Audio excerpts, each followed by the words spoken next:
స్వయంవరంలో గెలిచి ద్రౌపదిని వివాహం చేసుకోకపోతే నా విద్య నా జన్మ వ్యర్థమని అర్జునుడు అనుకున్నాడు. అర్జునుడు అక్కడ ఏర్పాటు చేసిన విల్లుని బాణాన్ని తీసుకుని వెనక ఉన్న మడుగులో పడ్డాడు.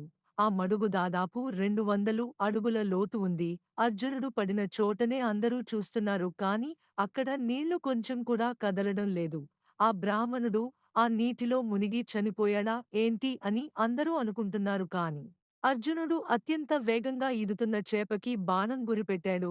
సూర్యకాంతి నీటిపైన చాలా శక్తివంతంగా కనిపిస్తుంది. నీటిలో నుంచి వేగంగా ఒక బాణం బయటకు వచ్చింది.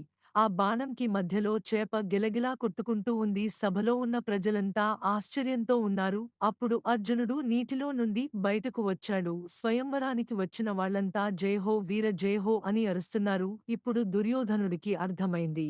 ఆ బ్రాహ్మణ వేషంలో ఉన్నది అర్జునుడే అని. అత్యంత సుందరమైన స్త్రీ అతనికి భార్యగా వచ్చింది. వేలాది మంది సైన్యం తనకి అండగా ఉంటారు అని అనుకున్నాడు. కర్ణుడు నా ఆశలు అన్ని అడి ఆశలు చేశాడు అని బాధపడుతున్నాడు. ఎంతో ఆవేశంతో ఉన్న దుర్యోధనుడి వెనకాల ఒక చిన్న చిరునవ్వు నవ్వి తన చేతిలో పిల్లన గ్రోవిని పట్టుకుని అతను నవ్వాడు. అతనే మన శ్రీకృష్ణుడు. ఆ సభలోని ఆ బ్రాహ్మణుడు అర్జునుడే అని అందరికీ తెలిసిపోయింది. అక్కడే ద్రౌపదికి అర్జునుడికి వివాహం జరిగింది. ఆ బ్రాహ్మణుడు అర్జునుడు అని తెలిసాక అర్జున నీకు కట్నంగా ఈ పాంచాల దేశం అంతా ఇస్తున్నాను ద్రుపదుడు అన్నాడు. ఇప్పుడు మనకి పూర్వ వైభవం వచ్చింది. అమ్మకు చెబుదాం పద అన్నా అని ఇద్దరు వెళ్లారు. అర్జునుడు ద్రౌపది చేయి పట్టుకుని పూలమాలతో అతని ఇంటికి వెళ్ళాడు. ఇంటి బయట ఉన్న ధర్మరాజు దగ్గర ఆశీర్వాదం తీసుకుని అమ్మ ఎక్కడన్నా అని అడిగితే అమ్మ లోపల మన కోసం అమ్మవారు వ్రతం చేస్తుంది అని చెప్పాడు.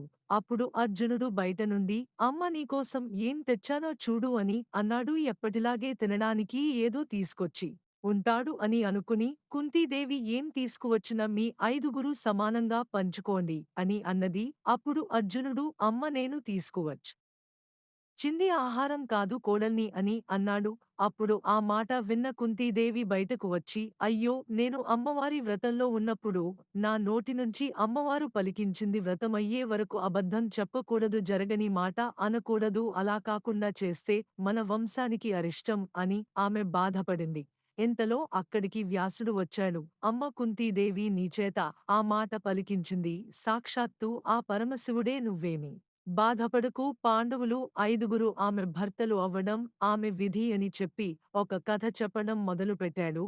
పూర్వం విదర్భ రాజ్యానికి రాజు నలుడు ఆయన భార్య దమయంతి వాళ్లకు పుట్టిన కూతురు నలి అని ఆమె చూడటానికి అందంగా పుట్టలేదు. అందుకనే ఆమె యువరాణి అయినప్పటికీ అందరూ ఆమెని చూసి జాలిపడటం అవమానించటం చేస్తున్నారు.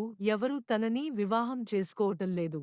అప్పుడు ఆమె అడవుల్లోకి వెళ్లి ఘోర తపస్సు చేసి పరమశివుని ప్రసన్నం చేసుకుంది. అప్పుడు పరమశివుడు అమ్మా నీకు ఏమీ వరం కావాలి అని అడిగాడు. అప్పుడు ఆమె నాకు వచ్చే జన్మలో నీతి వంతుడు అయిన భర్త కావాలి అని కోరింది. అప్పుడు శివుడు తథాస్తు అని అన్నాడు. మళ్ళీ నాకు అత్యంత బలవంతుడు అయిన భర్త కావాలి అని అడిగింది. అప్పుడు తథాస్తు అని అన్నాడు. యుద్ధ భూమిలో పోరాటం చేయగల గొప్ప వీరుడు కావాలి అని అడిగింది. శివుడు తథాస్తు అని అన్నాడు. నా భర్త అత్యంత అందం కలిగి ఉండాలి అని అడిగింది. తథాస్తు అన్నాడు.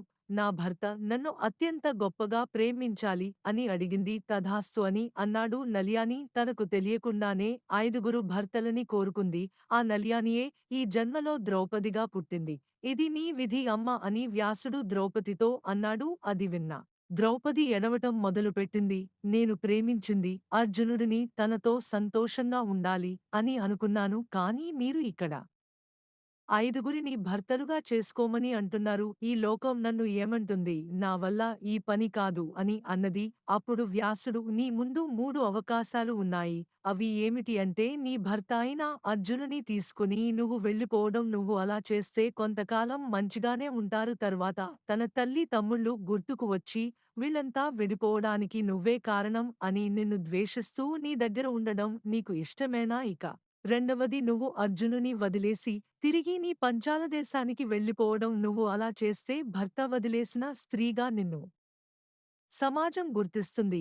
నీ పాత జన్మలానే ఈ జన్మ కూడా ఉంటుంది. ఇక మూడవది ఈ ఐదుగుర్ని పెళ్లి చేసుకుని వాళ్ళకి తల్లిలా కాపాడుకుంటూ, ఈ ఐదుగురు ఐకమత్యంగా ఉండేలా చూసుకుంటూ, వీళ్ళు ఐదుగురు కలిసి ఉంటే ప్రపంచాన్ని జయించగలరు. ఒక ఆదర్శ ఇల్లాలిగా ఈ ప్రపంచం ఎప్పుడూ చూడని ప్రతివతగా మిగిలిపోతావు అని చెప్పాడు. ద్రౌపది చాలాసేపు ఏడ్చి ఆలోచించి చివరిగా సరే అని ఒప్పుకుంది. కాని ఒక భార్య యొక్క మొదటి లక్షణం భర్తని ప్రేమగా చూసుకోవడం. నేను ఐదుగురిని ఎలా ప్రేమగా చూసుకోగలను అని అడిగింది.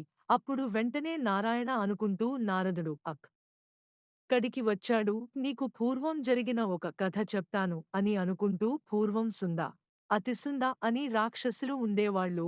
వాళ్ళు బ్రహ్మదేవుని బలవంతపెట్టి చావు లేని వరం కావాలి అని కోరుకున్నారు. అప్పుడు బ్రహ్మదేవుడు మీకు చావు రాదు, కాని మీలో మీరు కొట్టుకుని చంపుకుంటే తప్ప అని వరం ఇచ్చాడు. వీళ్ళిద్దరూ అత్యంత ప్రేమగా ఉండేవాళ్ళు, కానీ రోజు రోజుకి వాళ్ళ రాక్షసత్వం పెరిగింది. బ్రహ్మ ఎలాగైనా వాళ్ళని చంపుకునేలా చేద్దాం అని విశ్వకర్మని పిలిచి ముల్లోకాల్లో ఎవరూ కనివిని ఎరుగని ఒక అందగత్తెని నువ్వు తయారు చేయాలి అని అడిగాడు.